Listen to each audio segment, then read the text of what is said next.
Here's the big challenge of life. You can have more than you've got because you can become more than you are. That's the challenge. And of course the other side of the coin reads, unless you change how you are, you'll always have what you got. I have found in my experience that income does not far exceed personal development. Now sometimes income takes a lucky jump, but sure enough, unless you grow out where it is, it'll usually come back where you are. Life has strange ways. If somebody hands you $1 million, best you become a millionaire quickly, so you get to keep the money. Otherwise, sure enough, it'll disappear. Somebody once said, if you took all the money in the world, divided it up equally among everybody, it would soon all be back in the same pockets. Incredible. Success is something you attract, not something you pursue. Success is looking for a good place to stay. So instead of going after it, you work on yourself. Personal development. See, the major question to ask on the job is not what are you getting. The major question to ask on the job is what are you becoming? See, the big question is not what am I getting paid here. The big question is what am I becoming here? Because true happiness is not contained in what you get. Happiness is contained in what you become.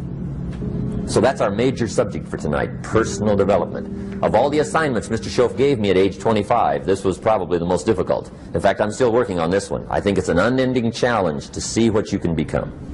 The next subject is called Basic Laws. And it's good to study the basics. And I call these basics primarily because they come from the Bible. Now, I'm not a theologian or a minister, and that'll be apparent. But Mr. Schoaf taught me that the Bible was a good textbook for ideas and stories and success equations, how to live the better life. I found out that was true. He also taught me that the Bible is as practical as it is spiritual, and I found out that's true. If you look at your bank account and your income and you're not happy, there are several places in the Bible to check to see what the heck's wrong so you can make the changes. And we're going to cover some of those tonight, called basics. Okay. The next subject is my favorite, setting goals. Mr. Schoaf taught me how to set goals. What a favor that was. One morning at breakfast, shortly after I met him, he said, Jim, let me see your current list of goals, and let's go over them and talk about them. He said, maybe that's the best way I can help you get a better direction started. And I said, I don't have a list. He said, well, is it out in the car or home somewhere? I said, no, sir. I don't have a list anywhere. He said, well, young man, that's where we got to start. He said, I can tell you right now, if you don't have a list of your goals with you, he said, I can guess your bank balance within a few $100s. Which he did. And that got my attention. I said, you mean my bank balance would change if I had a list of goals? He said, drastically. That day I became a willing student how to set goals. And sure enough, learning how to set goals changed my life. And I often wondered why no one had ever taught me how to set goals up until age 25. I went to high school, but if they offered it, I missed it. I went to college for a year, never heard it. I worked for Sears. Really. And to my knowledge, Sears never taught it. Right? How to set goals. So here I am, age 25, married, my family's starting, I've been to college, I'm working, and I still don't know how to set goals. But fortunately, when I was 25, I met the man who taught me how, and it revolutionized my whole life. Economically, socially, personally, it's incredible. So I want to share with you tonight what Mr. Schoaf shared with me, how to set goals. It can be a life changer. Okay. The next subject is the negative part of the seminar. Life is part negative, so we got to talk about the negative. And this subject is called diseases of attitude. Diseases of attitude. There's a lot of things that can wreck your chances to do well. We live in a rather dangerous world, so you got to be not only wise, you got to be careful. Now, attitude diseases are just as bad as physical diseases, right? High blood pressure, heart trouble. I mean, a lot of things will ace your chances to do well. So you've got to be careful. And attitude diseases are deadly. I mean, they'll destroy all the good things you start. Okay? So we'll go through those attitude diseases, how to spot them, how to look for them, what they are, and the cure. And I'm a pro on these because I've had them all, so I can give you excellent advice on these. Now, the last subject we're going to consider tonight is called the day that turns your life around. The day that turns your life around. And under this subject, we're going to talk about the emotions that can change your life. Human beings are emotional creatures, and emotions are powerful for life change. Now, of course, emotions are so powerful they can go either way on you. Emotions can either build or destroy. So you really have to employ emotions properly. We call civilization the intelligent management of human emotions. If you can intelligently apply your emotions in the right direction, no telling what can happen. Could turn your life around one day would be sufficient. So we'll talk about those. Okay. Now that's a lot to cover in one evening, but we'll keep at it here and see if we can't get it all done. I'd like to have you now jot down the theme of the seminar. Every seminar should have a theme, I guess. We've got one. It's on some of our literature if you happen to notice it, but if you didn't, for your notes, here it is. The theme of the seminar goes like this: the major key to your better future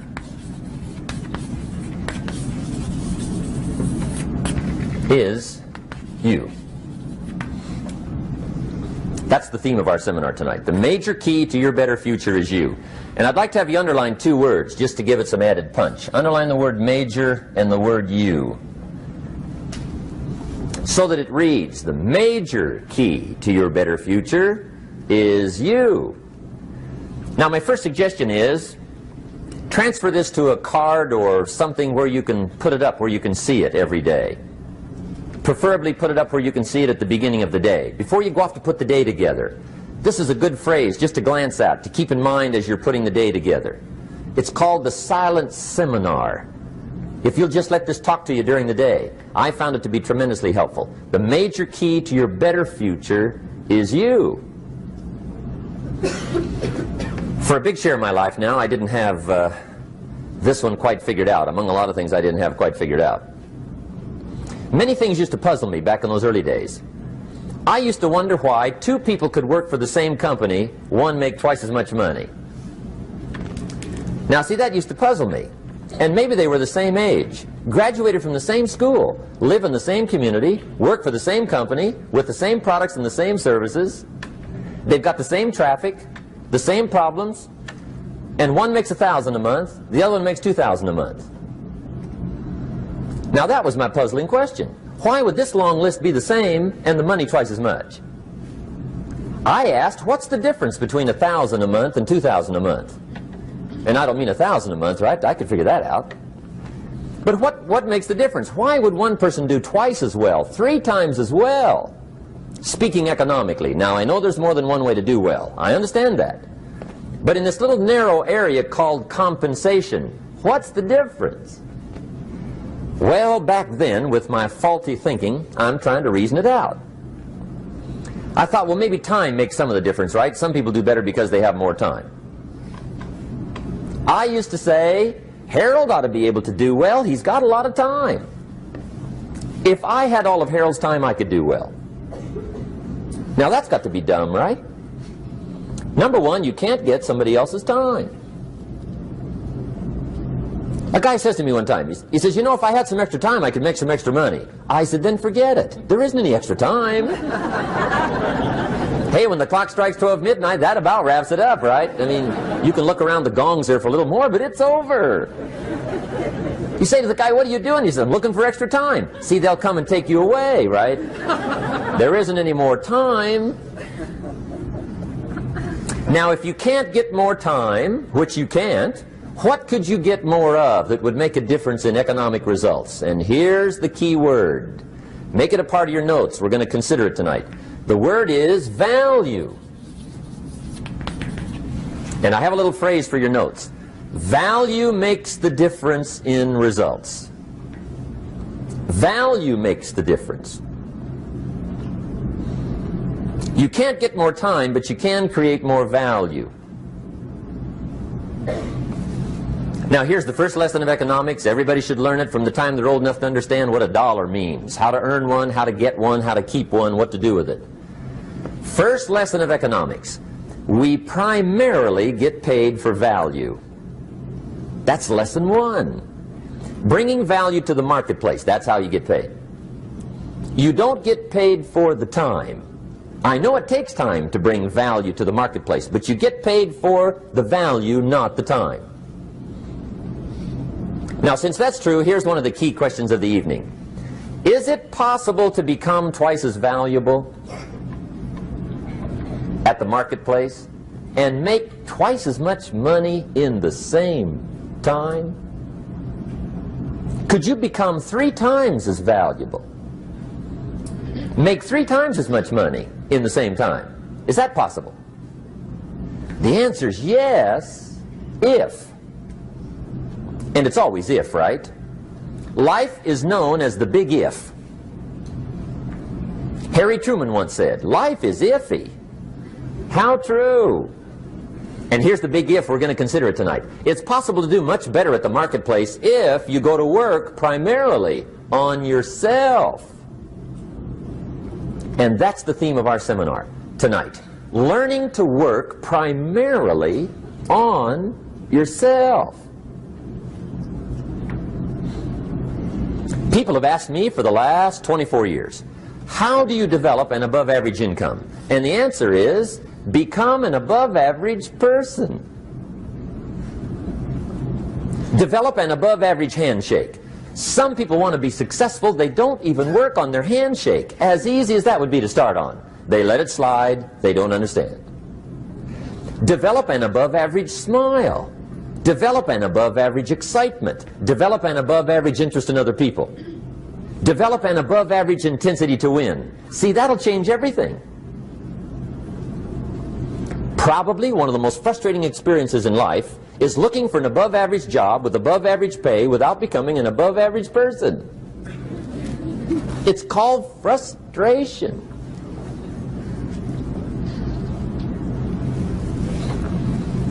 And Mr. Schoaf gave me probably the greatest clue he gave me when I first met him. He said, Jim, if you want to be wealthy and happy the rest of your life, just learn this lesson well. He said, learn to work harder on yourself than you do on your job.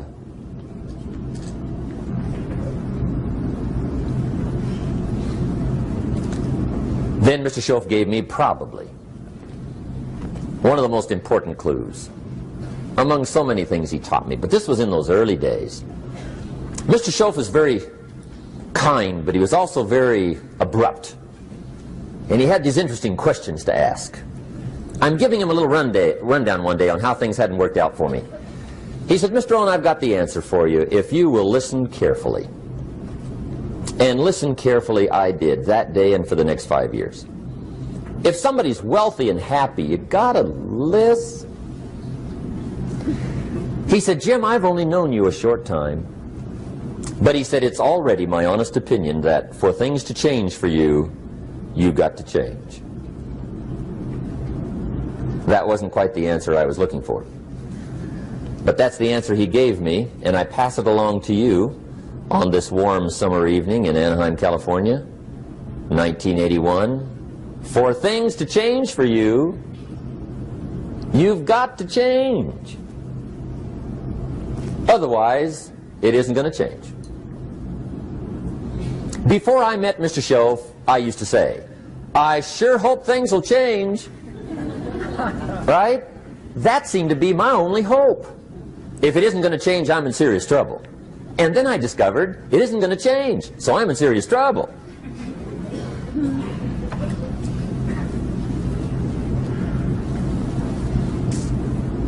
See, I can tell you what the 80s are going to be like. You have dropped into the right place. I did a seminar one time for Standard Oil executives and management in Honolulu. And we're having a conference one day around this big conference table. And one of them said to me, Mr. Rohn, you know some fairly important people halfway around the world. What do you think the 80s are going to be like? I said, gentlemen, I do know the right people. I can tell you. So they all listened very carefully. And I said, gentlemen, based on my wide experience, I can really honestly say to you, in my opinion, in the 80s, it's going to be about like it's always been. Aren't you glad you came? That's inside. I don't pass that around just everywhere. Now, of course, I said that to make a point, but I also said it because it's accurate. It's going to be about like it's always been. It isn't going to change. The tide comes in, and then what? It goes out. For 6,500 years that we know of, recorded history, and probably long before that. So it is not going to change. It gets light, and then what? It turns dark. 6,500 years. See, it's not likely to change. And we're not to be startled by that. If the sun goes down, the guy says, what's happened, what's happened? It means he hasn't been here long, I guess, right? It always goes down about this time. The guy says, well, I don't like that arrangement. Well, you got to talk to somebody besides me, right? It gets light, then it turns dark. In rotation, the next season after fall is what? Winter. Pray tell, how often does winter follow fall? Every year regularly for the last 6,500 that we know of. See, it is not going to change. Now, some winters are long, and some are short, and some are hard, and some are easy, but they always come right after falls. It isn't going to change. Sometimes you can figure it out, sometimes there's no way to figure it out. Sometimes it goes well, sometimes it gets in a knot. Sometimes it sails along, sometimes it gets in reverse. See, that's not going to change.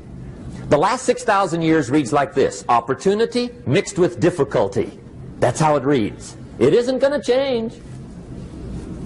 The man says, well, if it isn't going to change, how will my life ever change? Answer, when you change. And whether I'm talking to high school kids or business executives, my message is always the same. And it goes like this: the only way it gets better for you is when you get better.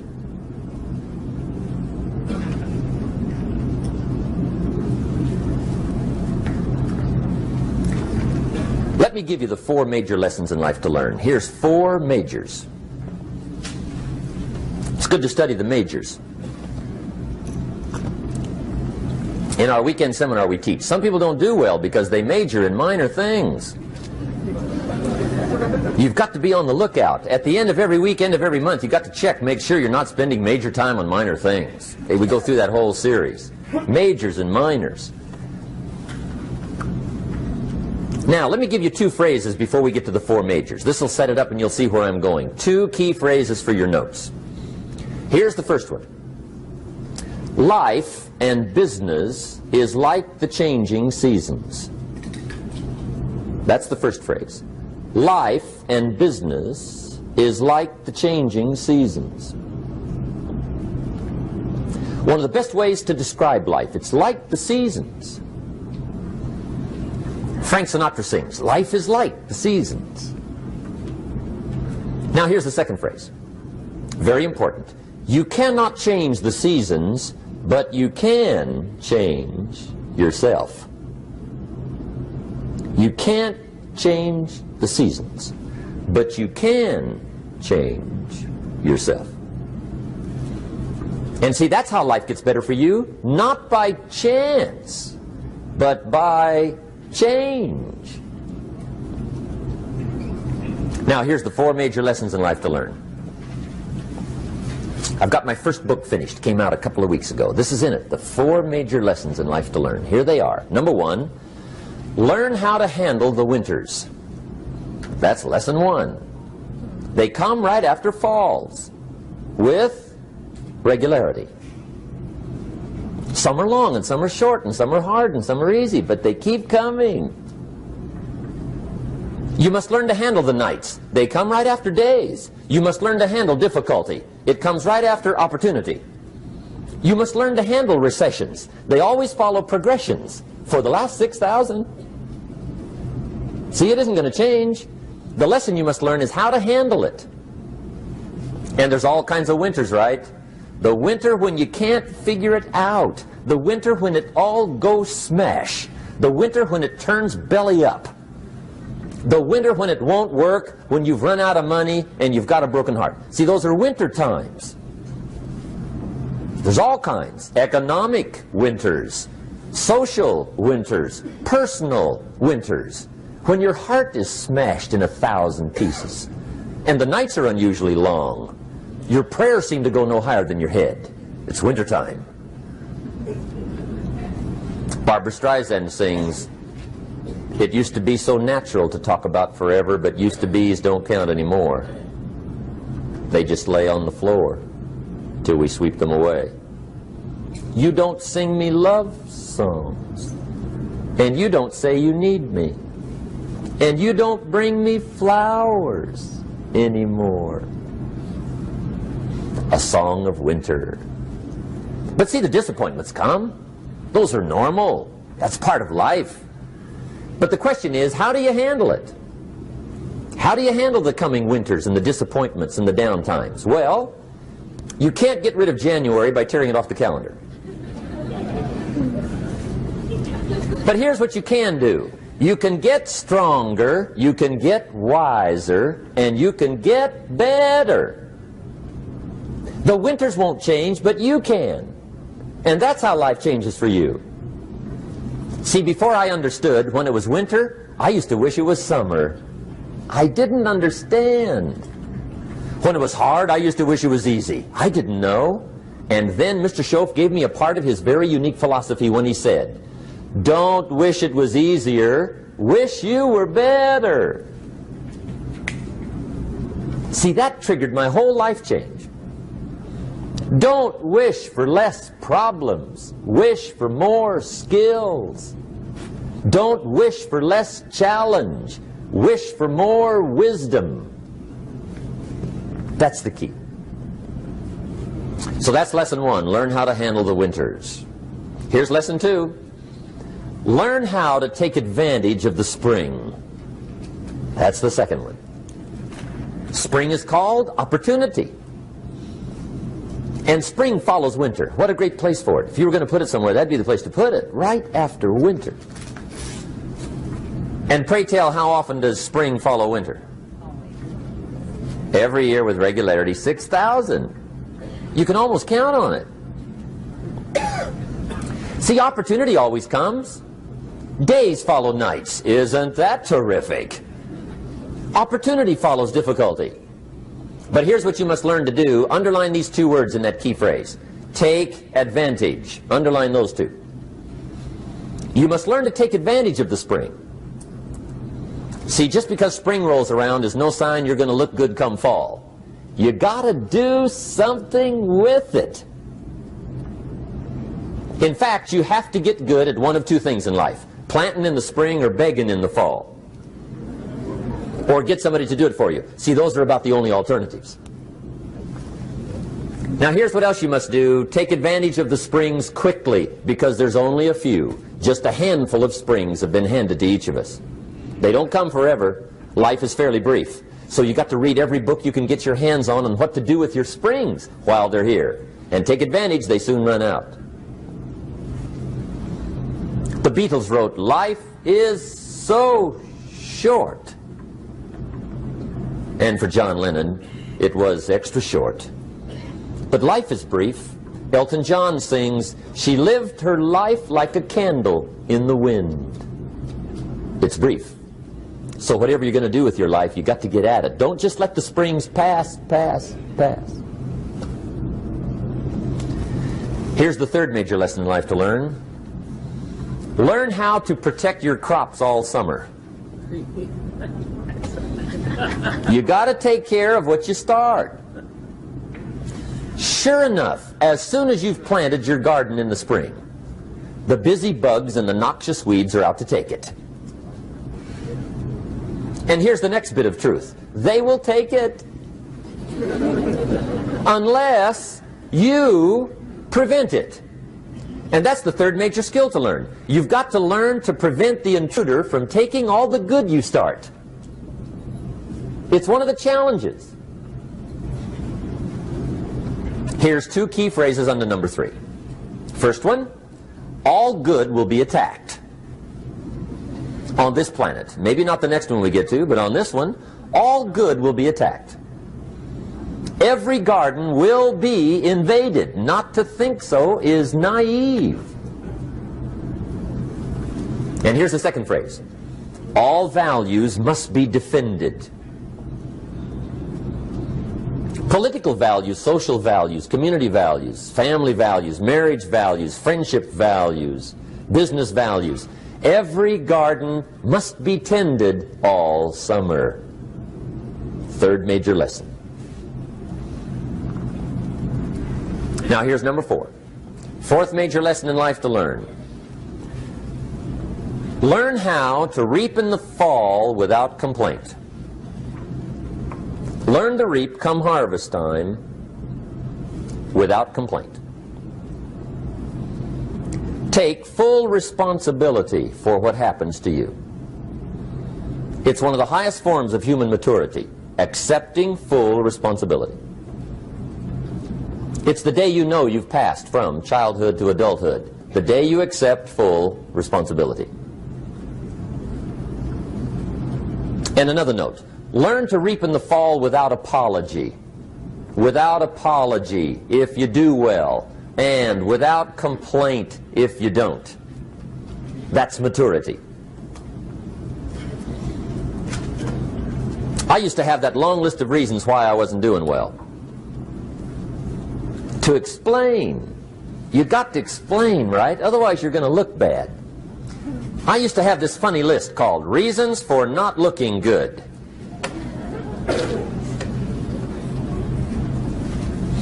I used to blame the government. I mean, you can believe that or not. It was at the top of my list. I had a lecture second to none. The government. That was on my list. I used to blame taxes. Look what you got left after they take everything. And they expect you to do well. That was on my list there. Prices, that one's easy, right? You walk into the supermarket with $20, come out with a little half bag. So I had that on my list. I used to blame the weather. I blamed the traffic. I used to blame my car. I blamed the manufacturers. I used to blame the company. I blamed company policy. I used to blame the training program. I blame my negative relatives. They were always putting me down. I blame my cynical neighbors. They're just selfish, looking out for themselves. Won't loan you money? They were on my list.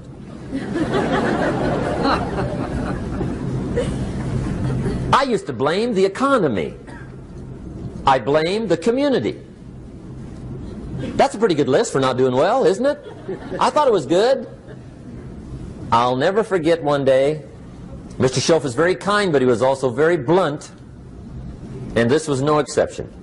And I'm glad he was blunt. There's a lot of things I'd have missed if he hadn't have been blunt. One day, with sort of a curious look on his face, he said, "Jim, just out of curiosity, tell me, how come you haven't done well up until now?" Excellent question. I thought, well, so I won't look too bad, I'll go through my list. And this list I just gave you, I put that on him. And he was very patient. He let me go through the whole thing, the government, the weather. I went through this whole thing. When I finished, he looked my list over very carefully. He said, "Mr. Rohn, big problem with your list. You ain't on it." How brilliant.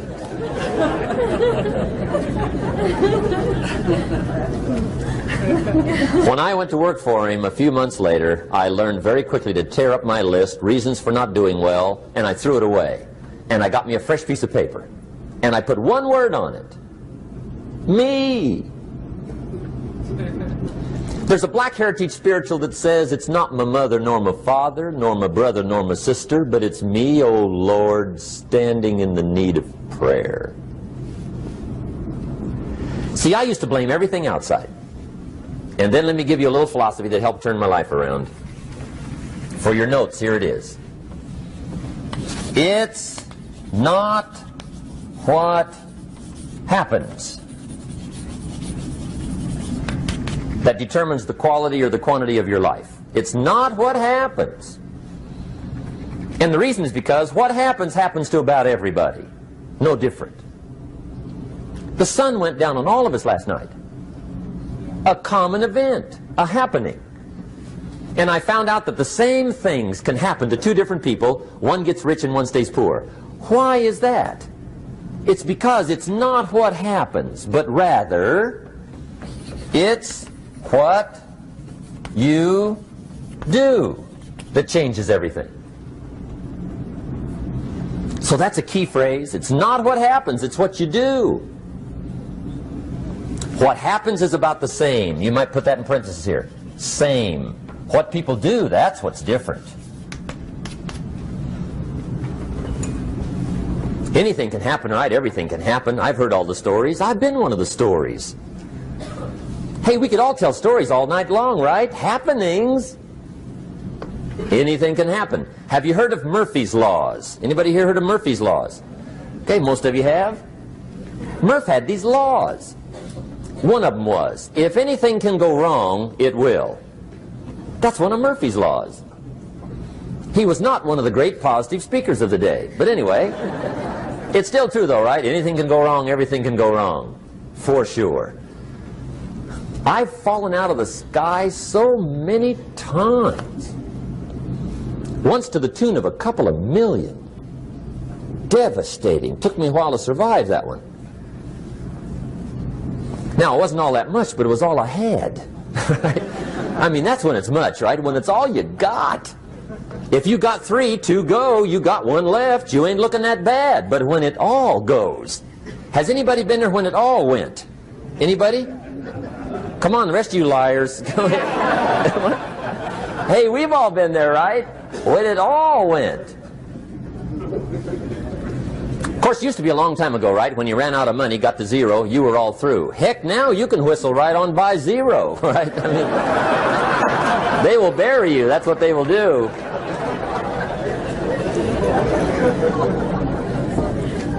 But see, those are the happenings, right? Everything can happen. Anything can happen. But it's not the happenings. It's what you do about it. Somebody says, yeah, but you don't understand the disappointments I've had. Come on. Everybody's had their share. Disappointments are not special gifts reserved for the poor. Everybody has them. The difference is what you do about them. It's not the weather. I used to blame the weather, and I discovered it rains on the rich. So see, that won't help. 2 men wake up one morning, there's a rainstorm on. One of them looks out his window, sees the rainstorm, and he says, wow, what a storm. With weather like this, they can't expect you to go out and make sales. He stays home. Same morning, the other guy looks out his window, sees the same storm, says, wow, what a storm. But he says, you know what, with weather like this, what a great day to go out and make sales. Most everybody will probably be home, especially the salesman.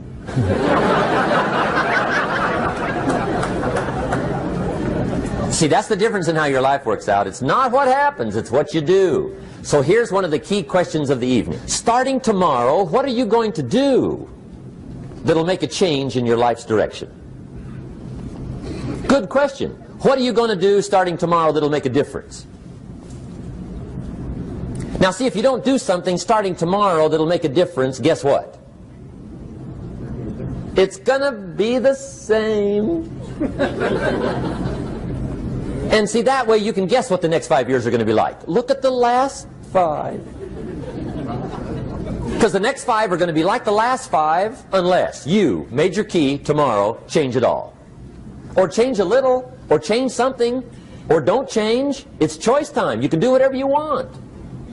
But it's nice to know any day you wish you can change your whole life.